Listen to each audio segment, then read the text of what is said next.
کہ جو فلوٹولا ہے فلوٹیلا جو ہے اس پر جو ہے وہ قبضہ کر لیا گیا ہے اور بہت جو 500 افراد ہیں ان کو اغوا کر لیا گیا ہے سر، لیکن بہت سے ممالک جو 46 ممالک ہیں وہاں پر نہ صرف مظاہرے شروع ہو چکے ہیں، باقاعدہ طور پر وہاں پر ان کے جو سفراء ہیں ان کو ملکوں سے نکالا جا رہا ہے۔ ترکی نے قانونی کارروائی شروع کر دی ہے، کولمبیا نے اور دیگر ممالک نے جو ہے وہ ان کے سفراء جو ہے باہر نکالنے شروع کر دیے ہیں۔ آپ کیا سمجھتے ہیں کہ اگر اس قافلے کے ارکان کو کوئی نقصان پہنچتا ہے تو پھر یہ 46 کے 46 ممالک جس میں پاکستان بھی شامل ہے یہ مل کر جو ہے وہ اسرائیل کا جو بڑا اقدام کر سکتے ہیں یا صرف مذمت تک بات چیت جاری رہے گی؟ میرے خیال میں آپ نے جو نشاندہی کر رہے ہیں انٹرنیشنل سطح پہ تو یہ مجرمانہ کارروائی ہے، بھلے اس میں کچھ ممالک شامل ہوں یا نہ شامل ہوں، پاکستان کے بھی لوگ شامل ہیں، لیکن اب بار بار جو بات کر رہے ہیں سوائے ٹرکی کے کون سا برادر اسلامی ملک ہے جس نے اس کے اوپر ایکشن لینے کی آواز یا اندیا دیا ہے؟ میرے خیال میں اقوام عالم کو نہ جل صاحب کی آواز کچھ وجہ سے انٹرپٹ ہوئی ہے۔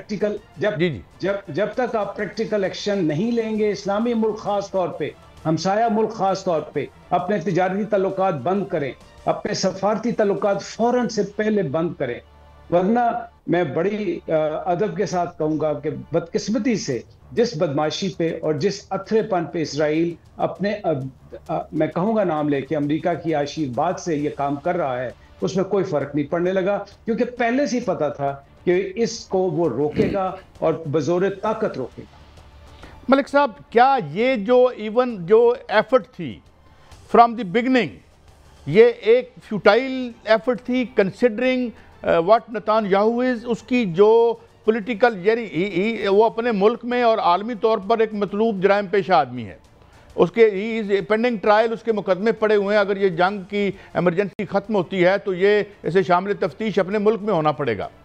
How come we can trust such people جس کی پولیٹیکل زندگی جو ہے وہ بلڈ شیڈ میں ہے، وہ بلڈ شیڈ سے اپنی طاقت لیتا ہے اور اپنے دوام دے رہا ہے اپنے تو۔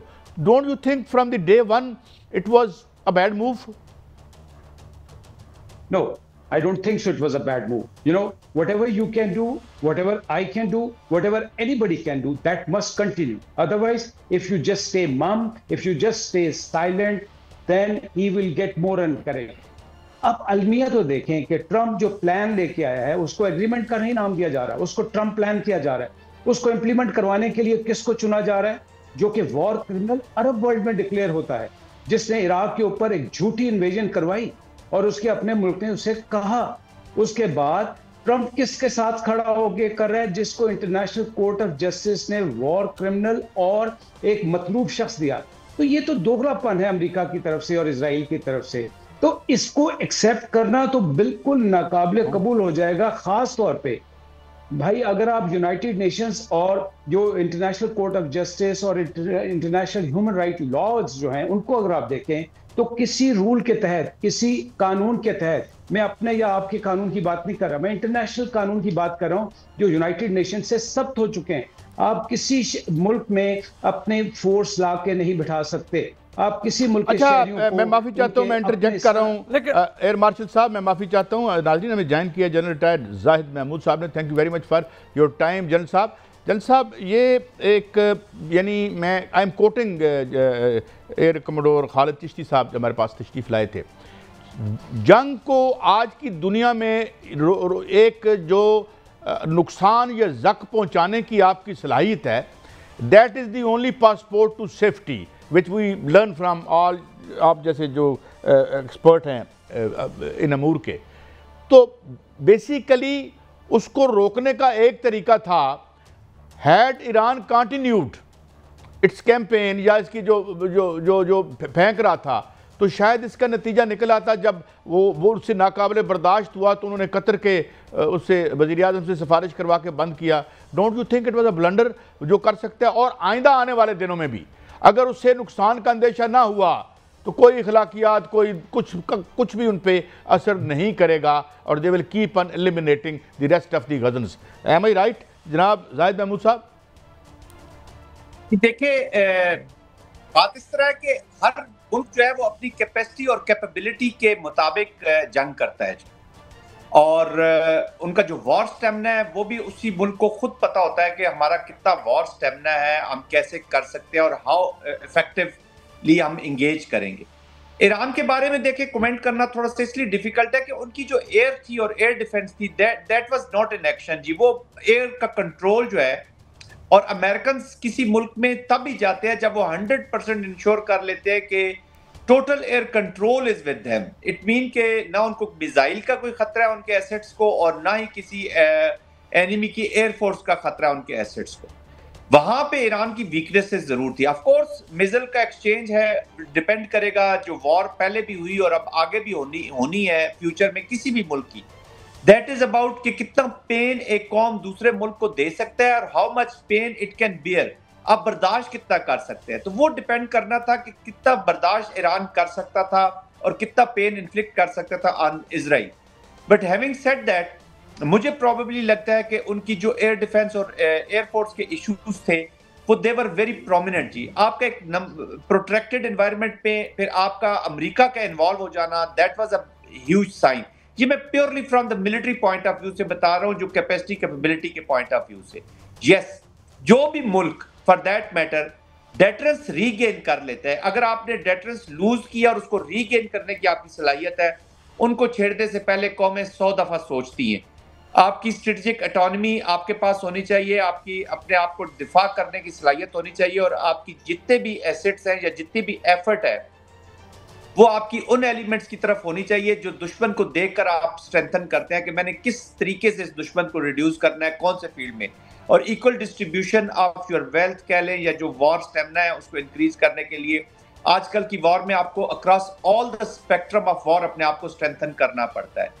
آف کورس لوز ضرور کیا اس لیے کہ آپ ملٹری ایک نوشن آف وکٹری جب اچھا نہیں لکھ سکتے جس طرح پاکستان نے بنیاد المرصوص پہ لکھا ہے، تو پھر some time you have to play on the tunes of the enemy. Of course اس لیے ابھی ہیوبرس ہوا ہے اور اسرائیل اور امریکہ کی سپورٹ کے ساتھ کہ اسے پتہ ہے کہ جی میں ملٹری اس وقت ایڈوانٹیج میں ہوں، خاص طور پہ فلسطینین اور اس کانٹیکسٹ کے اندر۔ لیکن ایک چیز میں بتا دوں جی، بات مکمل کریں جی جنرل صاحب، کہ ہم یہ سمجھتے ہیں کہ اسرائیل جو ہے اس وقت بڑا کنٹرول میں ہے۔ اسرائیل کا خود بھی ویک ہوا ہے in other domains, in political diplomatic domain, isolation کا شکار ہے۔ وہ پورا فائدہ اٹھانا چاہتا ہے یہ لاسٹ اس ایفرٹ سے، اپنی ملٹری ایفرٹ سے، کہ وہ بہتر طریقے سے جو چیز وہ جنگ سے حاصل نہیں کر سکا، حماس کا خاتمہ نہیں کر سکا، ایران کا مکمل اس کو ریڈیوس نہیں کر سکا، اس کے بعد آپ باقی ان کے آبجیکٹیو دیکھ لیں، ملٹری آبجیکٹیوز بھی، پولیٹیکل آبجیکٹیوز جو ڈومیسٹک پالیٹکس کرنا چاہتا تھا، کوئی پولیٹیکل ڈپلومیٹک ملٹری جو چیزیں مکمل نہیں کر سکا، وہ اب کوشش کرے گا کہ ان ٹیبل اور ان نیگوسیشنز کے ذریعے وہ کسی طریقے سے حاصل کر لے۔ جی میاں صاحب۔ جی ملک صاحب، میری آپ سے گزارش یہ ہوگی کہ گائیڈنس دیجیے گا کہ ابھی جنرل صاحب نے بھی بات کی کہ اسرائیل جو ہے وہ بالکل تنہا ہو چکا ہے، تقریباً اور تنہائی کی جانب جا رہا ہے۔ آپ نے بھی فرمایا کہ جو نیتن یاہو ہے وہ کسی اخلاقیات، کسی قانون کو خاطر میں نہیں لا رہا، اقوام متحدہ کو خاطر میں نہیں لا رہا۔ ایک فیک نیوز چل رہی ہے اسرائیلی میڈیا سے اور بھارتی میڈیا سے کہ اسرائیل پر حملہ ہو سکتا ہے، اور اس کا الزام جو ہے وہ پاکستان پر لگایا جا رہا ہے کہ پاکستان قطر کی سرزمین سے جو ہے وہ اسرائیل پر حملہ کر سکتا ہے، JF-17 وہاں پہنچ چکے ہیں۔ اس طرح کی نیوز چل رہی ہے، کیا یہ فیک نیوز ہے، اس کو سمجھا جائے یا ایک سازش کا شاخسانہ سمجھا جائے؟ یہ بالکل گمراہ کن اور فیک نیوز ہے، اس میں کوئی صداقت نہیں ہے۔ پاکستان میں کبھی کوئی ایسا پلان نہ زیر بحث ہے نہ آ رہا ہے، اس میں گمراہ کن ہے اور یہ ایک سازش کا تانا بانا ہے، کیونکہ پاکستان کی الحمدللہ جو ریلیونس پولیٹیکل سفارتی محاذ پہ ہے اس کو یہ نیچے لے جانے کی کوشش کریں گے۔ پاکستان کا معاہدہ تو سعودی عرب کے ساتھ ہوا ہے، پاکستان کا معاہدہ قطر کے ساتھ کسی صورت نہیں ہوا۔ آئندہ اس میں بالکل چانسز ہو سکتے ہیں، لیکن یہ بالکل فیک نیوز ہے اور یہ گمراہ کن خبر ہے جس میں پاکستان کا سٹیٹس ڈاؤن کرنے کی ایک سازش ہے، اور اس کا تانا بانا آپ کے ہمسایہ ہندواتا سوچ کے مالک بھارت کے سر جا رہا ہے۔ اچھا ملک صاحب، آپ سے یہ اگلا سوال کرتا ہوں، ذرا دوسرے سیکٹر پہ آتے ہیں۔ امریکہ انکریج کر رہا ہے یوکرین کو، آلریڈی اٹ از ان ٹیٹرز، ہم دیکھ چکے ہیں اس کی معیشت اور اس کا باقی حال۔ تو یہ کیوں امریکہ اس کو ادھر جو ہے وہ نتان یاہو کو وہ اس کو بربریت کے لیے اس کی بیکنگ کر رہا ہے، ادھر یہ چاہتا ہے کہ ادھر یہ انسٹیبلٹی جو نکلے گی اس سے، اور ایون جو انرجی کا سیکٹر ہے وہ بڑا ہٹ ہو سکتا ہے. یورپ جو ہے وہ ان سردیوں میں آگ کہاں سے لے گا؟ تو یہ پھر یہ کہہ رہے ہیں کہ رشیا کہہ رہا ہے کہ ٹھیک ہے آئی ول ٹارگٹ جو میرے یورپ میں بھی میرے ٹارگٹ ہوں گے اگر آپ. تو کیا دوبارہ سے ہم کسی بڑی جنگ یا تیسری عالمی جنگ کی طرف جا رہے ہیں؟ میرا نہیں خیال کہ آپ کسی تیسری عالمی جنگ کی طرف جا رہے ہیں، لیکن اگر آپ یہ سوچیں اور اس کو ذرا غور سے دیکھیں تو ٹرمپ ایک بزنس مین آدمی ہے. اگر وہ نیٹو کو یوکرین میں لے کے جاتا ہے تو اسلحہ امریکہ کا بکتا ہے. دوسرا یہ ہوتا ہے کہ وہ روس کو جو پیلسٹین والا ایشو ہے، جو مڈل ایسٹ کا ایشو ہے، اس سے وہ تھوڑا سا آئسولیٹ کرنا چاہتا ہے. تیسری بات یہ ہے کہ وہ ایسا تاثر دے رہا ہے کہ جیسے وہی اس خطے کا اور اس دنیا کا اس وقت سول پار ہے.